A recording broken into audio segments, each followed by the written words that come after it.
Voilà, on va continuer notre série de réunions sur la Pâque.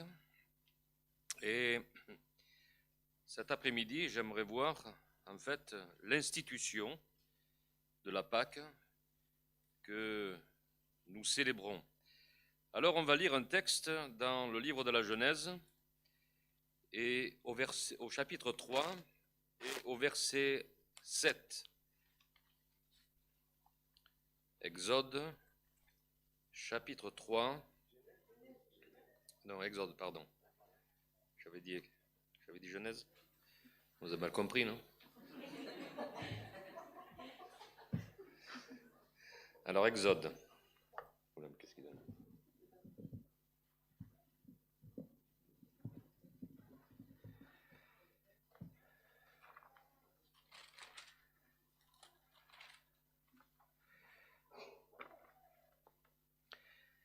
Chapitre 3, verset 7. L'Éternel dit: j'ai vu la souffrance de mon peuple qui est en Égypte, et j'ai entendu les cris que lui font pousser ses oppresseurs, car je connais ses douleurs. Et je suis descendu pour le délivrer de la main des Égyptiens, et pour le faire montrer de ce pays dans un bon et vaste pays, dans un pays où coule le lait et le miel, dans les lieux qu'habitent les Cananéens, les Héthiens, les Amoréens, les Phérésiens, les Éviens et les Jébusiens. Voici les cris d'Israël sont venus jusqu'à moi, et j'ai vu l'oppression que leur font souffrir les Égyptiens. Maintenant va, je t'enverrai au prix de Pharaon, et tu feras sortir d'Égypte mon peuple, les enfants d'Israël. Moïse dit à Dieu: mais qui suis-je pour aller vers Pharaon et pour faire sortir d'Égypte les enfants d'Israël?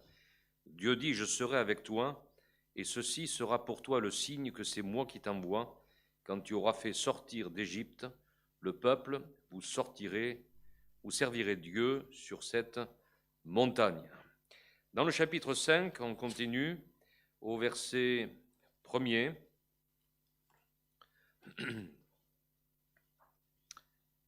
Moïse et Aaron se rendirent ensuite auprès de Pharaon et lui dirent: ainsi parle l'Éternel, le Dieu d'Israël, laisse aller mon peuple, pour qu'il célèbre au désert une fête en mon honneur. Pharaon répondit: mais qui est l'Éternel pour que j'obéisse à sa voix en laissant aller Israël? Je ne connais point l'Éternel, et je ne te laisserai point aller Israël. Ils dirent: le Dieu des Hébreux nous est apparu. Permets-nous de faire 3 journées de marche dans le désert pour offrir des sacrifices à l'Éternel, afin qu'il ne nous frappe pas de la peste ou de l'épée. Et le roi d'Égypte leur dit: Moïse et Aaron, pourquoi détournez-vous le peuple de son ouvrage? Allez à vos travaux. Amen. Il s'endurcit. Et puis une 3e lecture dans le chapitre 12.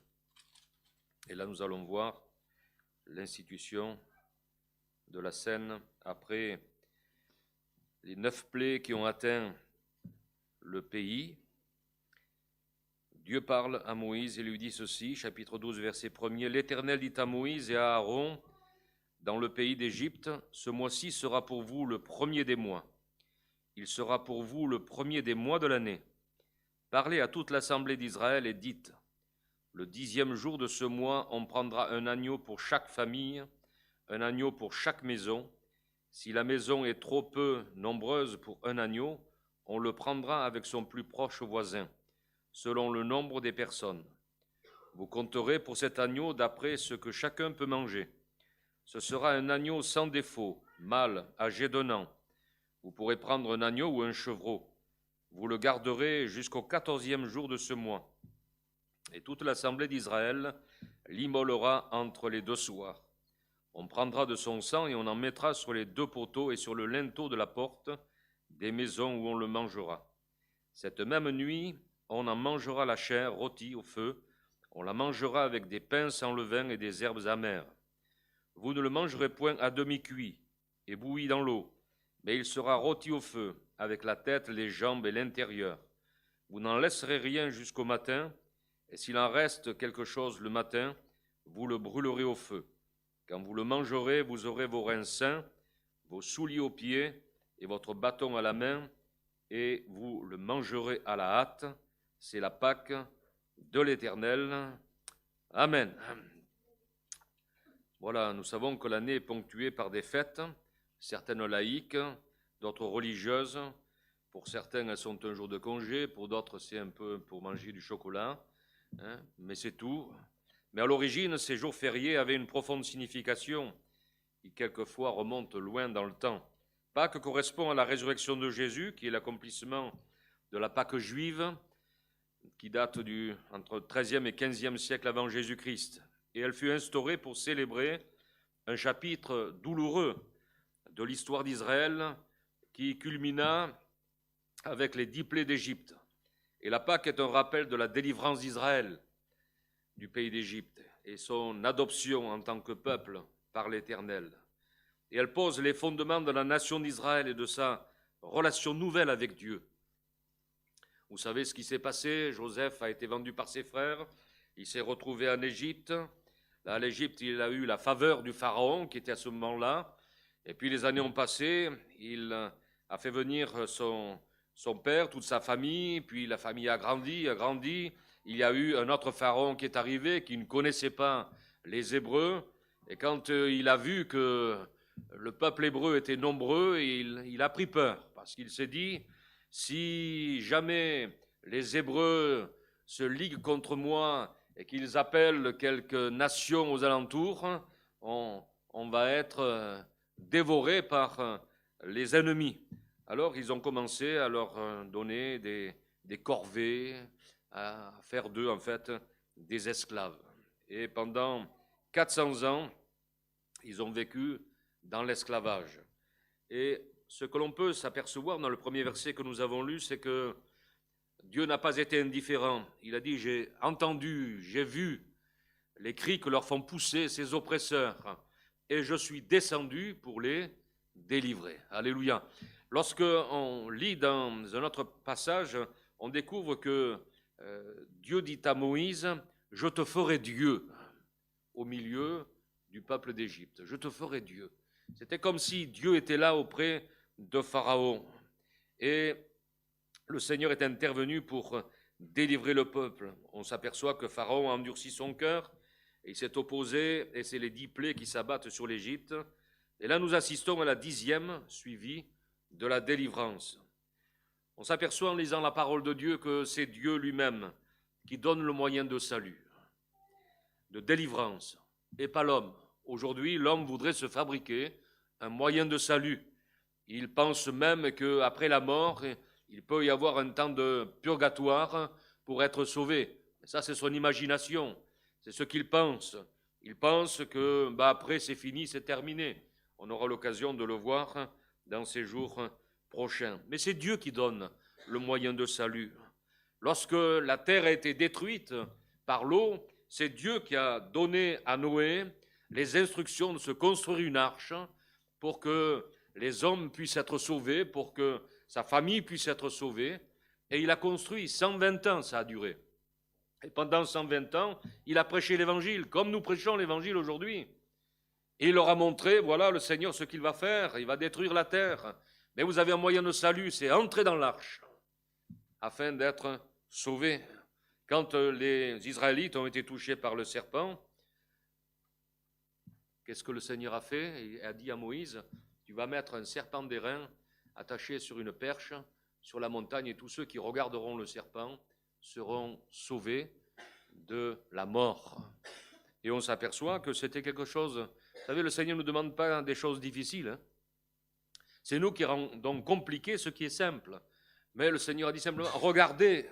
Et tous ceux qui ont regardé, la Bible dit qu'ils ont été sauvés. Et là, nous avons la délivrance du peuple au travers de la Pâque. L'Éternel parla à Moïse et à Aaron en Égypte et leur dit, ce mois-ci sera pour vous le premier mois de l'année. Et j'ai bien aimé ce passage parce que cela nous montre que c'est une année nouvelle pour le peuple, une année nouvelle spirituelle, une année de délivrance. Il s'agit du mois des épis qui fut d'abord appelé d'un nom cananéen, puis plus tard Nisan, un mot d'originaire babylonienne. Et il débute avec la première nouvelle lune du printemps, en mars ou avril, selon les années. Et dans l'ancien Proche-Orient, les célébrations du Nouvel An coïncidaient avec le réveil de la nature et du printemps. Ce n'est pas comme nous. En désignant comme premier mois de l'année religieuse celui correspondant à l'Exode, Dieu rappelle à Israël qu'il doit son existence à sa libération de l'esclavage. Le livre de l'Exode est riche en vérités symboliques. Exode signifie sortir et Pâques signifie passer par-dessus. Le serpent d'airain dressé sur la montagne pour sauver les Israélites de la mort causée par les serpents brûlants, préfiguration du sacrifice de Jésus-Christ. Rien n'est au hasard dans la parole de Dieu. Dans l'évangile de Jean, il est dit « Comme Moïse éleva le serpent dans le désert, il faut de même que le Fils de l'homme soit élevé, afin que quiconque croit en lui ait la vie éternelle. » Alléluia. Il fait référence à ce qui s'est passé dans le désert. Et ce livre s'ouvre sur des gémissements et se poursuit sur la délivrance des Israélites et la présence de la gloire de Dieu au milieu d'eux. Quelque chose de merveilleux, de fascinant, lorsqu'on voit ce qui s'est passé. Vous savez, les Hébreux ne connaissaient pas tellement Dieu. Il a fallu qu'ils apprennent qui était Dieu. Et c'est pour cette raison que déjà en Égypte, toutes ces plaies qui ont été là, c'était pour montrer aux Hébreux et aux Égyptiens qui était Dieu, la puissance qu'il y avait en Dieu. Et dans les plaies, on découvre qu'au milieu, par exemple, des grenouilles, c'était des dieux en Égypte. Et Dieu a confondu ces dieux que les Égyptiens adoraient. Comment s'est produite cette délivrance? On lit au chapitre 12, au verset 3, « Donnez à toute la communauté d'Israël les instructions suivantes. Le 10e jour de ce mois, que chaque maison ou chaque famille se procure un agneau. Si dans une maison on est trop peu nombreux, vous mangerez un agneau qu'on s'associe à la famille voisine la plus proche en tenant compte du nombre de personnes, et l'on choisira l'agneau en fonction de ce que chacun peut manger. » Vous savez, le Seigneur, il a voulu le meilleur quand même dans cette Pâque instituée. Je ne sais pas si vous avez mangé de l'agneau bouilli, mais ce n'est pas tellement bon. Par contre, cuit au feu de bois, c'est vrai que c'est quelque chose de délicieux.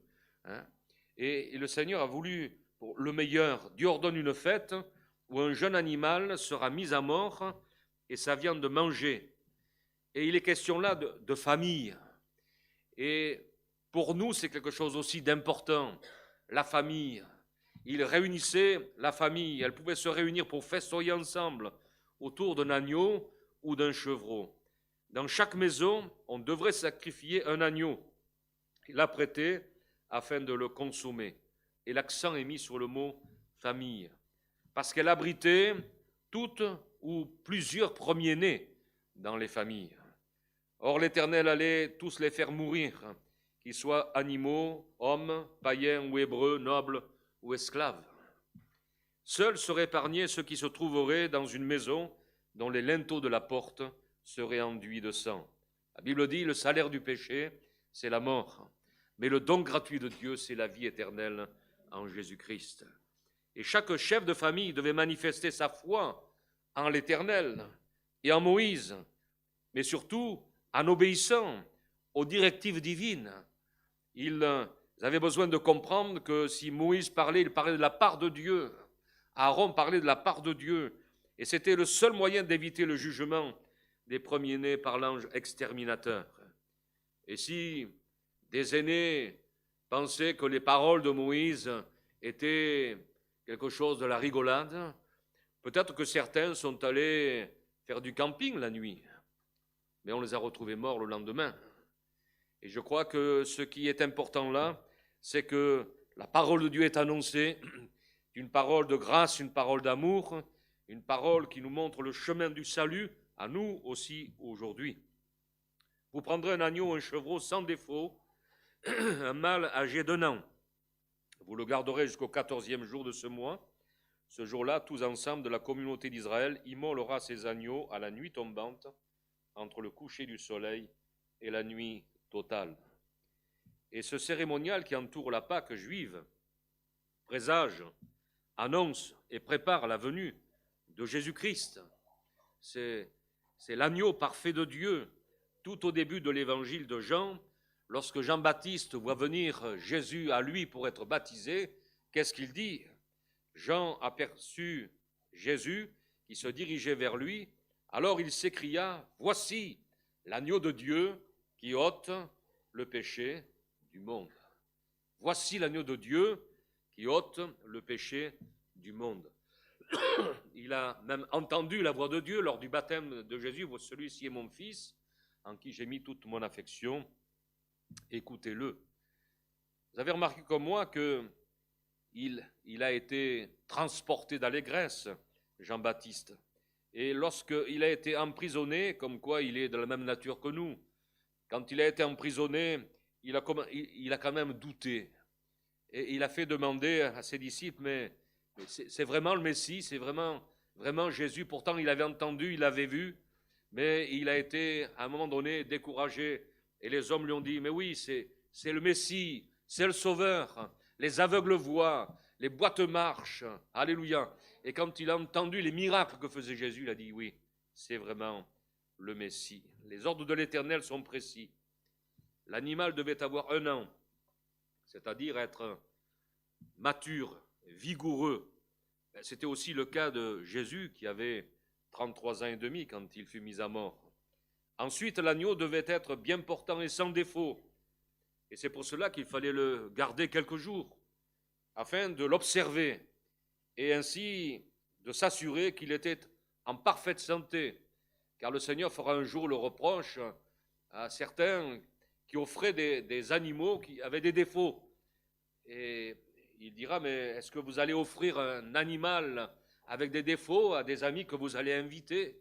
Et moi, vous m'offrez des animaux qui sont chétifs ou qui ont des défauts. Et là, le Seigneur était précis.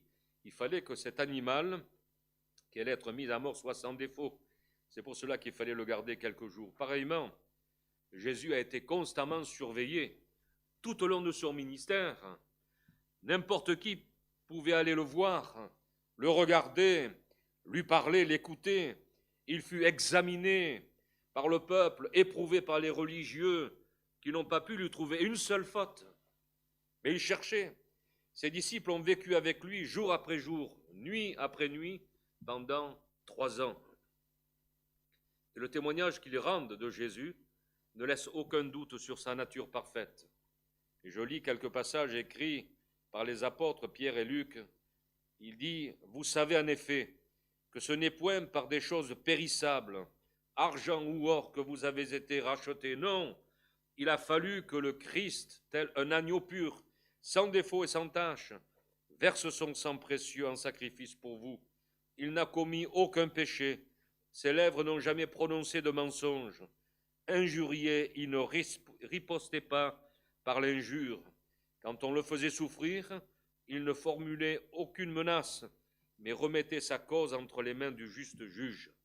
Ponce Pilate dit aux principaux sacrificateurs et à la foule, « Je ne trouve rien de coupable en cet homme. » Il était parfait, sans défaut. Et le soir de la première Pâque juive, des dizaines de milliers d'animaux sont mis à mort à la place des premiers-nés qui seront épargnés par l'ange exterminateur. La substitution d'un animal innocent pour la vie d'un aîné est prophétique. L'apôtre Pierre dira ces paroles, « Christ aussi a souffert une fois pour les péchés, lui juste pour les injustes, afin de nous amener à Dieu, ayant été mis à mort quant à la chair, mais ayant été rendu vivant quant à l'esprit. » Et elle annonce le Christ qui donnera sa vie à notre place pour sauver ceux qui placent en lui leur confiance et leur foi. Le peuple hébreu immola les agneaux le soir de la première Pâque. De même, les chefs d'Israël et les religieux qui siégeaient au grand conseil de la nation firent mourir Jésus, l'agneau parfait, le Dieu, par l'intermédiaire des Romains. Au même moment, tout a été programmé par Dieu lui-même. Le verset 7 du chapitre 12 nous dit « On prendra de son sang et l'on en badigeonnera les 2 montants et le linteau de la porte des maisons où il sera mangé. » Vous savez, le sang, il est doté d'une forte charge émotionnelle.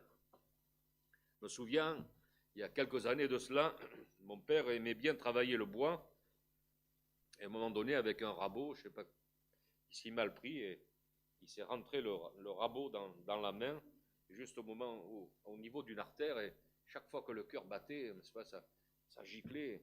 Et c'est prenant, on a l'impression que, et ce n'est pas une impression, c'est que la vie est en train de partir.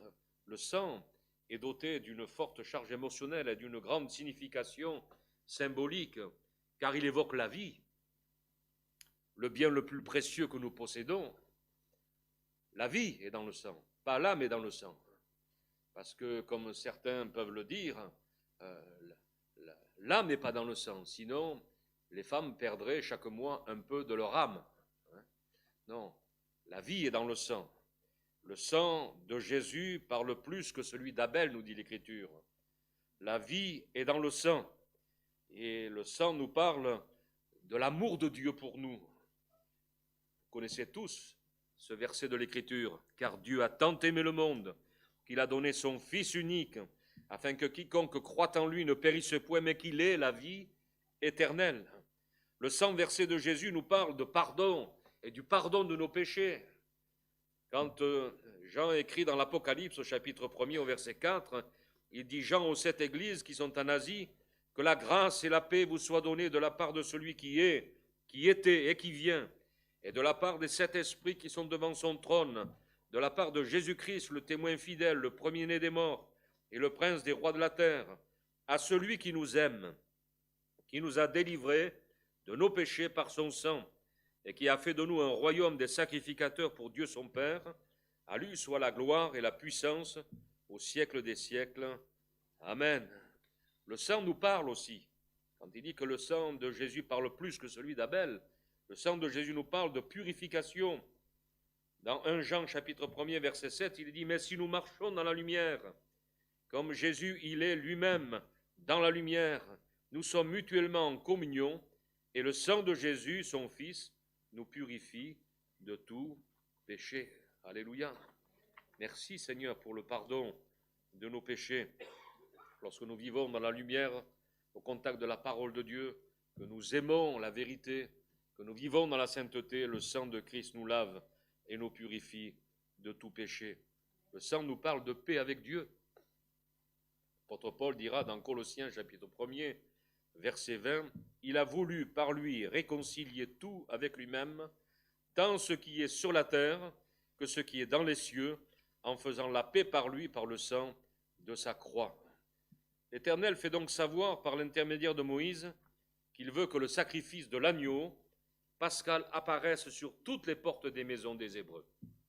C'est pourquoi quiconque me confessera devant les hommes, dira le Seigneur, je le confesserai aussi devant mon Père qui est dans les cieux.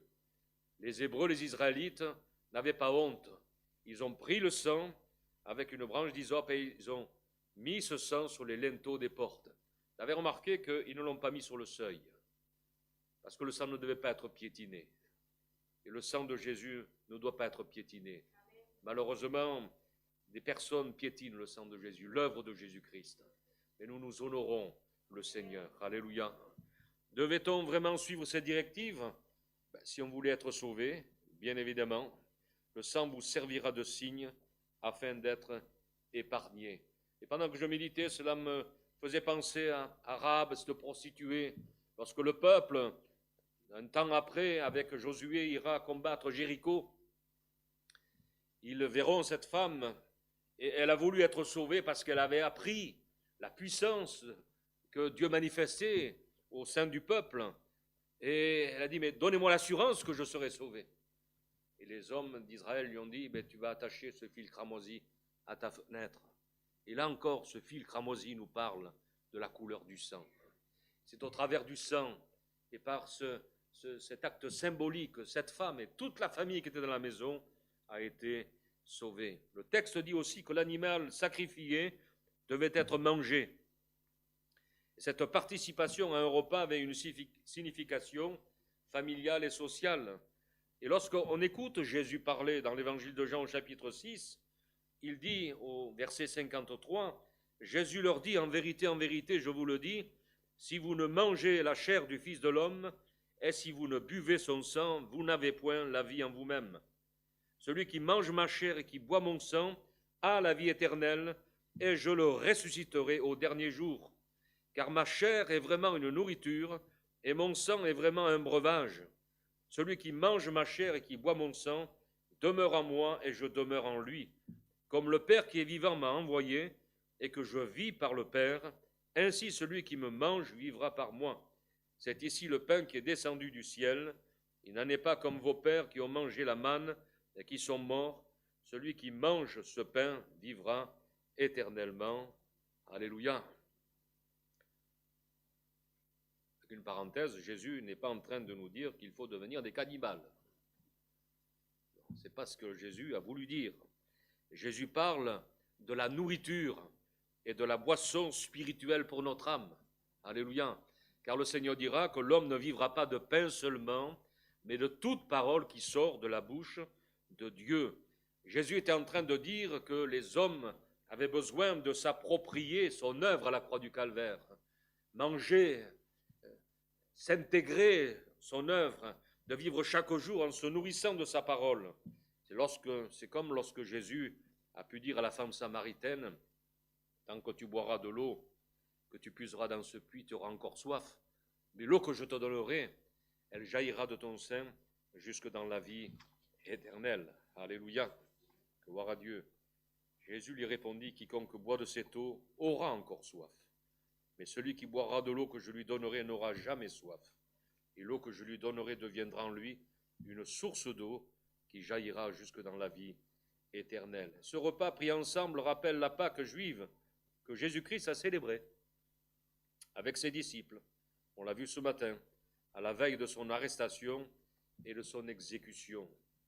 Le soir avant qu'il ne soit trahi et livré, le texte de l'Évangile dit, au cours du repas, Jésus prit du pain, puis avoir prononcé la prière de reconnaissance, il le partagea en morceaux, puis il les donna à ses disciples en disant, prenez, mangez, ceci est mon corps.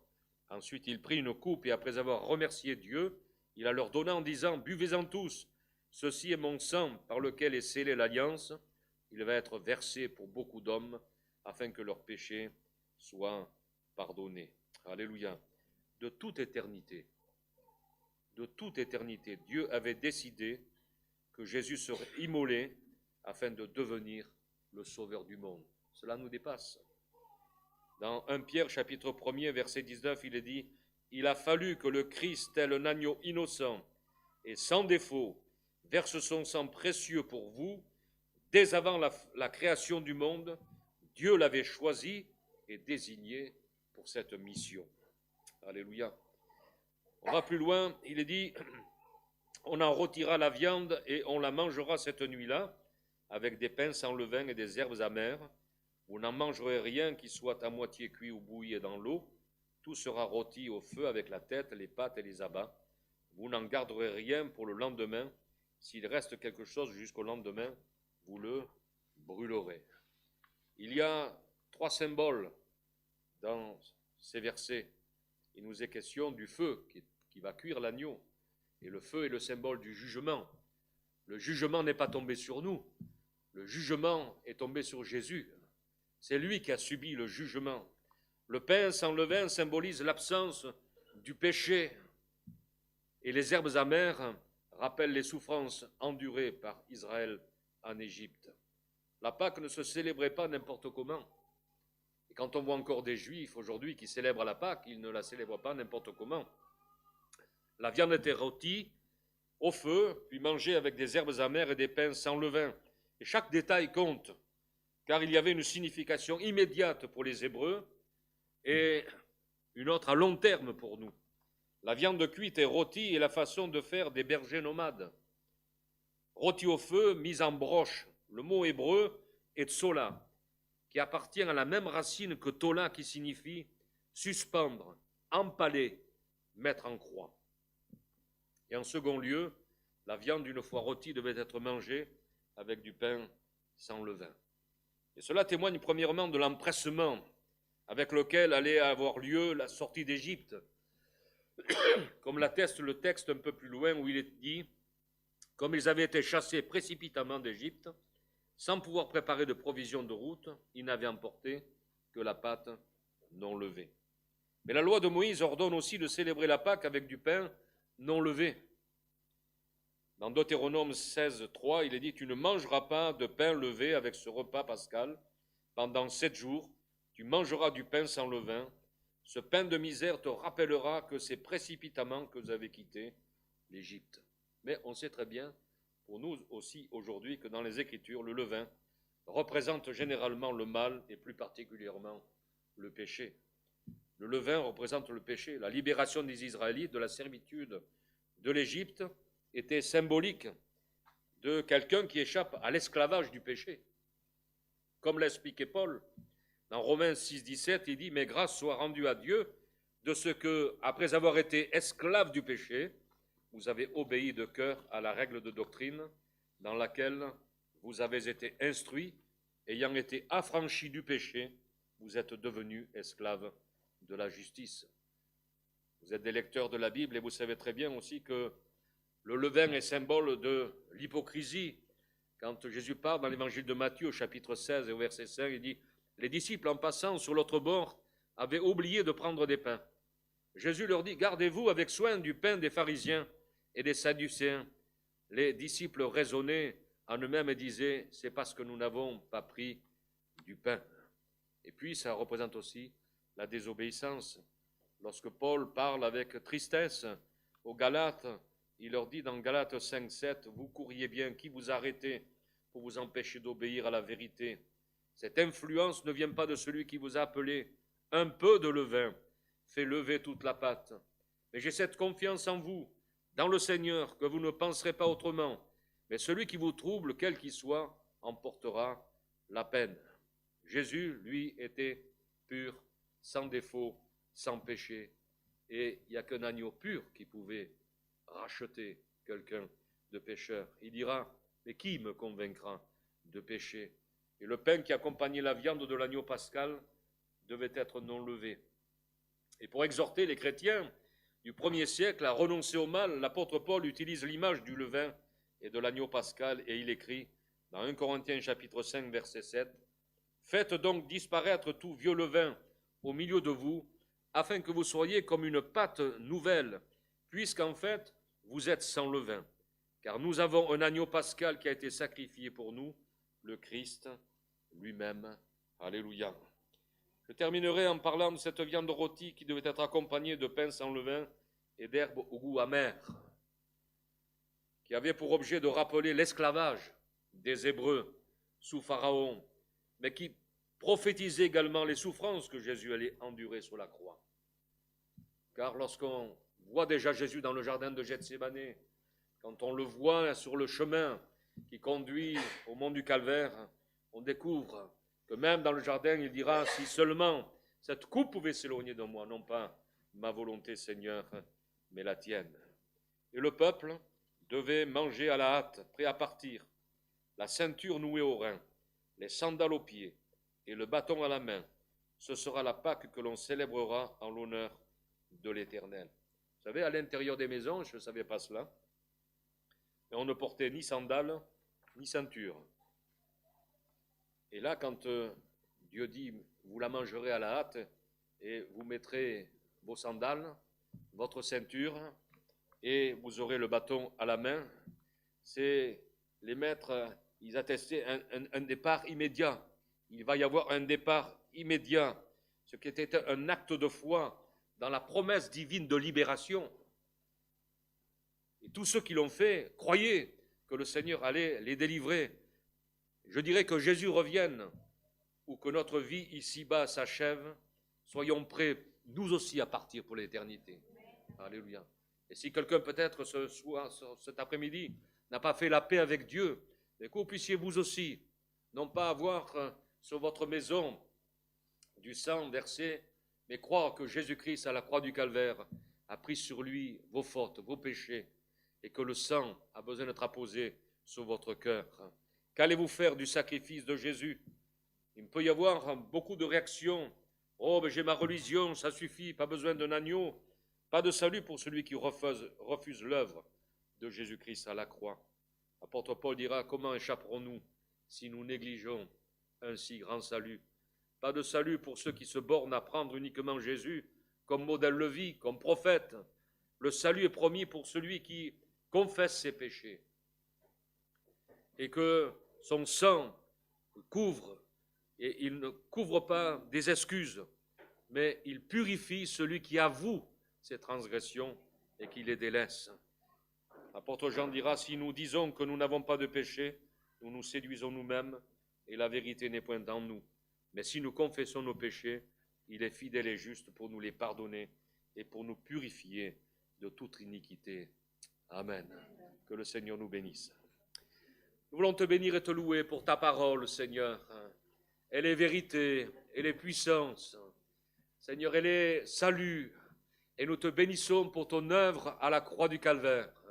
Et je te prie que personne ne se prive, Seigneur, de ton œuvre, cette œuvre parfaite que tu as accomplie pour notre salut, pour notre pardon, pour notre réconciliation, Seigneur. Merci pour la paix que nous vivons, Seigneur, depuis le jour où nous t'avons accepté dans notre cœur. Merci pour l'assurance du salut, Seigneur. Merci pour l'espérance vivante et éternelle que nous avons. Oui, nous sommes prêts, Seigneur. Prêt à ton retour, prêt pour ton retour, Seigneur. Merci, Seigneur, pour ce que tu fais encore cet après-midi dans les cœurs et dans les vies. Que ton nom soit glorifié dans le beau et le précieux nom de Jésus. Amen, Seigneur. Amen.